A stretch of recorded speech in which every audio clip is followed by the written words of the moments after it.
ခင်ကိုရမကြီးကဟောတယ်။ဝါတဲ့မင်းတို့အမတန်ရေးကြီးတဲ့ချက်မင်းတို့မှနောက်ကလိုက်ပြီးဒီကလာနေပါရဲဆိုတဲ့ဥစ္စာကိုသူသတိပေးရှာတယ်။ရေးကြီးတဲ့ချက်ကဘာတော့ဆိုလို့ရှိရင်ဒီဘုန်းကြီးတို့မျိုးရေးရှိဘက်ကနေပြီးဒီကလာတောင်ကြီးတွေရှိကြတယ်။အဲ့ဒီတောင်ကြီးတွေပေါ်မှာ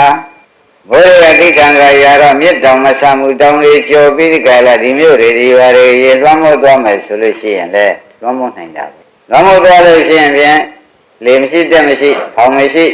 ဒီလိုပုဂ္ဂိုလ်တွေကဗျာမရာမြောက်ပြီးကြလားအေယာဝတီထဲရောက်ပါလိမ့်မယ်အေယာဝတီကနေပြီးကြလားသမုဒ္ဒရာရောက်ငားလိမ့်မကန်းလို့အစာဖြစ်ကြလိမ့်မယ်ဆိုတာလည်းအထင်ရှားပဲဖောင်မရှိလေမရှိနဲ့ဆိုကြရင်လေဘယ်လိုလုပ်เสียရှိသေးတုံးလို့မဲနေလို့ရှိရင်ဖြင့်ဖောင်မရှင်မဲနဲ့မဲနေတဲ့ပုဂ္ဂိုလ်အိတ်နေတဲ့ပုဂ္ဂိုလ်တွေအဖြစ်ဗျာမရာမြောက်လို့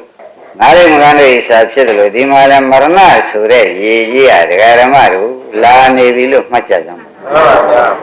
မရဏဆိုတဲ့ရေကြီးရအားလုံးကိုအသေးမျောမဲ့ရေကြီးရရှိမရှိစဉ်းစားကြည့်ပါ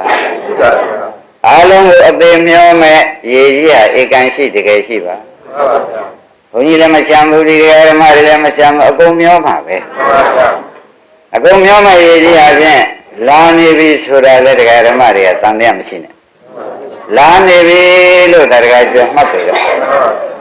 ဒီကဘယ်လိုကြံရမလဲလို့မေးတဲ့ခါကြလို့ရှင်းဖြင့်မဲခင်ဖောင်ကြီးများလှုပ်ထားနိုင်တဲ့ပုဂ္ဂိုလ်ဖြင့်မြုပ်ချင်းများချင်းဆိုတဲ့ပင်လေတဲ့တော့မရောက်ပြီမှန်ပါဗျာဆံရတဲ့ရဖြစ်တဲ့နိဗ္ဗာန်တောင်ကမ်းပေါ်ရောက်ကြလိမ့်မယ်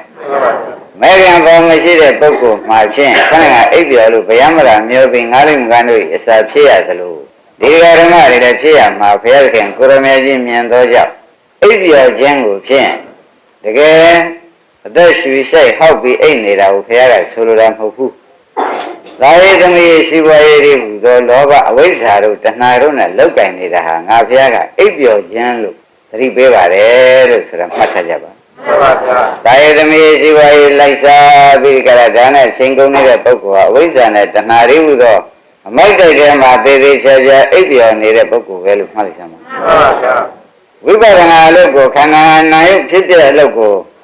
ခန္ဓာနာယုတ်ဖြစ်တဲ့အလုပ်ကိုလုပ်နေတဲ့ပုဂ္ဂိုလ်